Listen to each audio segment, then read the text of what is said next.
নমস্কাৰ সকলোলৈ। আজিৰ ভিডিঅ'ত আমি জানিম যে যেতিয়া বহুত বেছি মানুহৰ ভিৰ হয় তেতিয়া কিন্তু সেই ভিৰত এজনে আনজনক ঠেলা হেঁচা কৰাৰ কাৰণে কেতিয়াবা মানুহৰ মৃত্যুও ঘটে।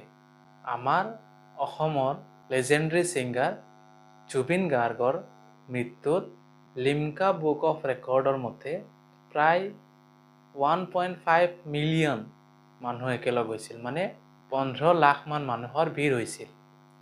সেই ভিৰতনো কেইজন মানুহ মৰিলে আহকচোন আজি এই ভিডিঅ'ত তাকেই জানো। তাৰ আগত এইটো চাওকচোন, এইটো হ'ল তামিল মুভিৰ ছুপাৰষ্টাৰ বিজয় থালাপতিৰ এটা পলিটিকেল ৰেলী, য'ত ইমান ডাঙৰ গেডাৰিং হৈছিল যে প্ৰায় 35,000 মানুহ একেলগ হৈছিল।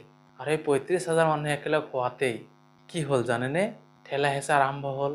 পলিটিকেল পাৰ্টিৰ মানুহ আছিল, গতিকে বিভিন্ন ধৰণৰ প্ৰব্লেম আহি পৰিল আৰু ইভেঞ্চুৱেলি গৈ 41 জন মানুহৰ মৃত্যু হ'ল আৰু শ মানুহ হস্পিটেলাইজ হ'ব লগা হ'ল। কিন্তু আমাৰ লেজেণ্ডাৰী ছিংগাৰ জুবিন গাৰ্গৰ মৃত্যুৰ পিছত যি ৰেলী হৈছিল, সেই ৰেলীটো বিজয় থালাপতিৰ যিটো পলিটিকেল ৰেলী আছিল তাতকৈ বহু গুণেই বেছি আছিল। কাৰণ বিজয় থালাপতিৰ যিটো পলিটিকেল ৰেলী আছিল সেইটোত মাত্ৰ 35,000 মানুহ আছিল, কিন্তু জুবিন গাৰ্গৰ যিটো ৰেলী আছিল মৃত্যুৰ পিছত, সেই ৰেলীটোত 15 লাখ মানুহ আছিল। গতিকে সেই হিচাপে কি হ'ব লাগিছিল? বহুত ভয়ংকৰ এটা পৰিস্থিতি হ'ব লাগিছিল। কিন্তু চাওক, সেই পলিটিকেল ৰেলী আৰু স্বেচ্ছাই মানুহ যায়, কাৰোবাক ভাল পাই যায় যিটো ৰেলী কৰিছিল, এই দুটাৰ মাজত পাৰ্থক্য চাওক। বিজয় থালাপতিৰ মাত্ৰ 35,000 মানুহ একেলগ হোৱাৰ পিছত 41 জন মানুহৰ মৃত্যু হ'ল, কিন্তু আমাৰ জুবিন গাৰ্গৰ মৃত্যুৰ পাছৰ ৰেলীটোত 15 লাখ মানুহৰ সমাগম হোৱাৰ পিছতো একজন মানুহৰো কোনো ধৰণৰ প্ৰব্লেম হৈ নপৰিল। কাৰণ তাতে কোনো ধৰণৰ ঠেলা হেঁচা নাছিল, আছিল খালি শোক। তাতে কোনো ধৰণৰ পলিটিকেল পাৰ্টি নাছিল, চব মানুহ একেলগ আছিল।